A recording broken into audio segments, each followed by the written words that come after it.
Hi everyone, and welcome to the latest edition of the Bison Video Blog. Along with Jeff Kolpack, I'm Izzo. Welcome to my favorite week of the season, the final week of the regular season where so much is left undetermined. We'll find out come 6 days from now what's going to happen for the 2015 FCS postseason. The bracket comes out 6 days from now. North Dakota State, Jeffrey, wraps up the regular season on Saturday with Missouri State under first-year head coach Dave Steckel. It's been a long year for the Mighty Bears. 1-9 as they come into this game. Their only win against Chadron State, a Division II team. This is a team that we thought was on the uprise a few years ago under Terry Allen. They made some nice moves. They had Kiara Harris, the nice quarterback. He's moved on. And this is a team that just, they can't play any defense in 2015. Well, I'm just amazed. Statistically, it's got to be the worst team, Dom, in Missouri Valley history at this stage of the season. I mean, you look at their scoring defense, 123 out of 123 in the FCS. Scoring offense, not much better. 23 out of or 123. They're last in scoring offense and last in scoring defense. That's almost impossible to do. It really is. But they're giving up 48 points a game. And scoring 10. Scoring 10.8 points a game.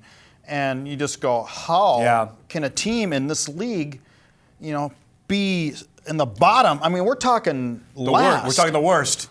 At this stage of the year. Well, you've always preached to me when a new coach comes in a job like this, it's always worse than what they tell you. Is it even, here's my English for my English majors, worser than what Dave Steckel was led to believe? Well, obviously, it's not what.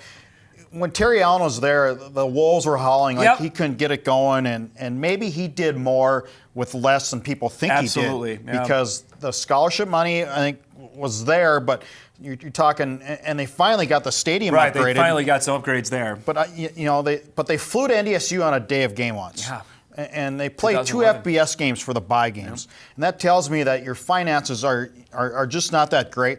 You're not going to do cost of attendance, I would guess. And now you hired a coach who left a nice job at the University of Missouri. Defensive coordinator at Mizzou. And to take this over. And like people say, it's always worse than what they tell you. And they did it this year. They played Memphis and Arkansas State, 2 FBS teams. They took that for the money, and that's why their scoring defense is where it's at. They allowed 63 and 70. But against FCS teams, Jeff, 56 to Indiana State, 73 to Southern Illinois, 38 to Illinois State, 40 to the Coyotes, 39 to the Jacks, and 47 2 weeks ago to Youngstown State.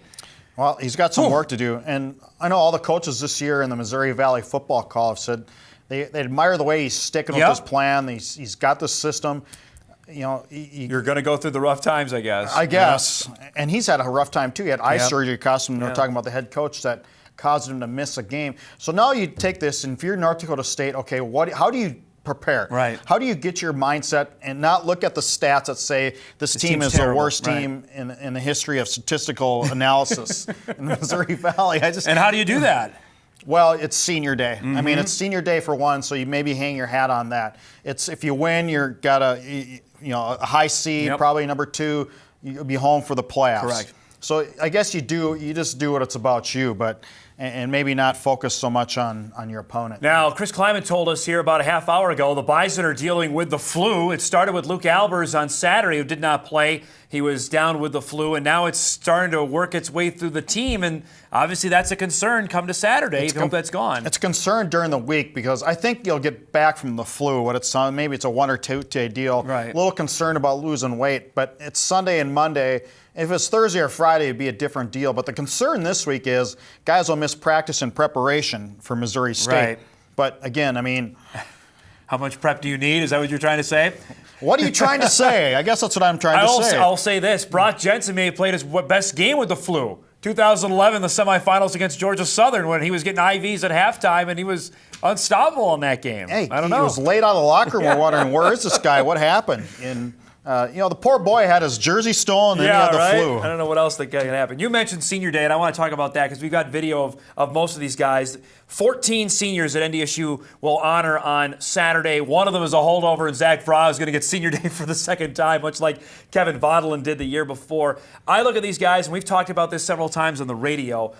It's not a big class. It's obviously not what 2013 or even last year's was. But you look at the impact guys in this class. And Ryan, you can go ahead and roll the video whenever. We're talking obviously right at the top with Carson Wentz. Then I look at C.J. Smith. I look at Joe Haig, who's going to be an All-American. Ben LeCompte should be an All-American. Zach Vraz's been a first-team conference player. These are huge impact guys. They've really stemmed the tide of when you lose so many guys like they did and so many starters like they did, you need some people that had roles maybe limited in the first year or two and really step up and make some things just work. All 11 really. Nate Moody, another guy. Made some big plays this year after sitting out all that time with the knee injury that he had to rehab. I think, though, Ben LeCompte has just been fantastic. Yep. He's a guy that, I know Carson gets a lot of, notoriety, what he did, and Zach and C.J. Smith, which, there's another nice interception there by C.J. What we don't see about C.J. before we get to Ben is that all the lockdown coverage he's provided. Absolutely. Jake Winicky is number one. Andrew Bonnet, another one. Hidden, comes out of nowhere in 2012 and become an absolute first-team conference player. And, he's had, I think, an okay senior year. Maybe could play better, but, he's still there, and he's still got that experience. And there's that catch by Zach. You got that guy with Vra, and Jordan Champion, another guy, should be mentioned. Brian Schatz is another one, a walk-on who's been so tremendous. Two great walk-ons. And then this right guy there. Right here who's going to be an NFL draft pick next April. You think he'll be? I do. Well, perhaps, yeah. He'll certainly get a shot. You can say that for sure. I just think Joe Haig, his contribution, he's so steady. Yep. You see him outside the locker room. He's just a steady human being. He's a steady guy, a steady teammate. He provides that kind of, and that's what you need in an offensive lineman. I mean, what he's provided has really been amazing. Then you got this guy in Luke Albers, who last year, where would NESU be without him in the playoff run? We had 4 touchdowns in the playoffs, including the championship game. A late start to his career a little bit because of injuries, but he's 6'6", and he just made his body work. And then this guy, I mean, you talked about it earlier. I mean, I don't know how much more he can do. I mean, he should be an FCS All-American, and Chris Kleiman said it today. He has a future punting at the next level. He has a future punting in the next level, and because he can kick off. Yeah. He can do 2 jobs in one. I think an NFL team, if you can find a dual threat guy like that, not to be forgotten is that guy, and Jedry Sear, who got his first career touchdown this year. Another walk-on who's been so good at fullback this season. It can't be stated, the impact guys, and granted, there are 4 walk-ons in that group, and how much they've meant to the team over the last 4 years. And, the scholarship guys, when you sign on signing day, it just goes to show you that you can't, if you get some of them to work out, that's great. Yep. If you get a few walk-ons to work out, in this class, their walk-on hit the jackpot. Yeah, no doubt about that. Now let's talk about what's on the line on Saturday. Obviously, everybody knows NDSU wins, automatic qualifier out of the Missouri Valley, and I believe the number 2 seed for the FCS playoffs. Illinois State will host South Dakota. The Jacks go to Western Illinois. If all 3 win, the Bison are still the AQ. If all 3 lose, the Bison still win the automatic qualifier.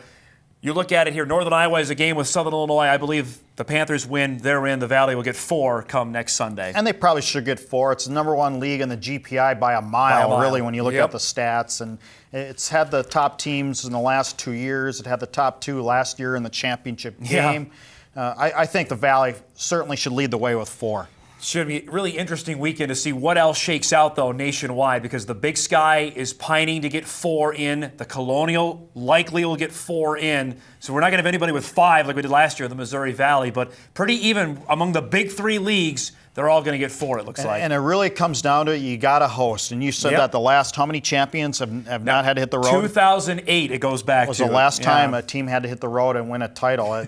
That's why that game at Youngstown, which so even though it ended in a little strange way, it was. Go ahead. I know you're just chomping at the bit to talk about what happened in this, because I know we talked about it on the post-game show, and now there's been clear-cut video and photographic evidence that's come out to prove that it was definite pass interference at the end of the game. But I think what you're harping on is what is going on the sideline, not just with the head coach, but his assistants. Well, Bo Pelini lost control, and when there's 35 seconds left, he stopped coaching and started worrying about the refs. Yep. And they're at the 30, okay? First down, you have all your timeouts, or at least 2.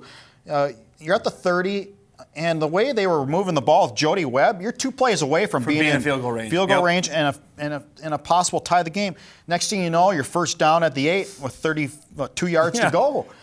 He stopped coaching. At some point, your assistants, too, got to jump in and say, hey, coach, we got to do this, got to do that. And maybe there's a culture within that staff. But I would say, though, if the head coach is doing it, then I'm going to join right in, I guess, maybe. Well, they were. And that's the thing, and I said this on Mike McFeely's show. I mean, it's there's no buyer's remorse there. Youngstown knew exactly what they were doing when they got into bed with Bo Pelini. That they knew exactly the kind of barking dog they were going to get when they hired him, and that's what's happened this season. It happened against Illinois State, and it happened on Saturday against the Bison. And I don't know how to respond to that other than to say, you can't do that. You look at the NDSU coaches at half. They didn't stop coaching. They didn't go at halftime and start ripping tail. And they could have on the refs on a C.J. Smith really questionable personal foul call late in the first half. That wasn't really a personal foul. You could say that too. No, you got to coach to the final bell, and even and you can argue all you want. And it wasn't a reviewable call. Correct. It was a judgment call, and it was the right later, one. Well, later, as we've seen, screenshot evidence, he did grab his jersey. Going to be a fabulous last week of the regular season. We'll have our honor to the seniors coming up later this week. We'll also have another edition of Bracketology. The Bracketology show will come up Saturday night following NDSU and Mo State on a busy day at the Dome. Kolpack and Izzo live 9 to 11 on Saturday morning. The pregame show follows at 11:30. Then we'll do the Bracketology show after, where we'll try and predict the field. Last year we were a bit off. We got 21 out of 24. I'm only accepting 23. That was our worst year. That was our worst year. I'm only accepting 23 this year. Are we going to do a fireside? We'll try and make that happen as well. NDSU and Missouri State coming up Saturday from the Fargo Dome. We'll see you guys then.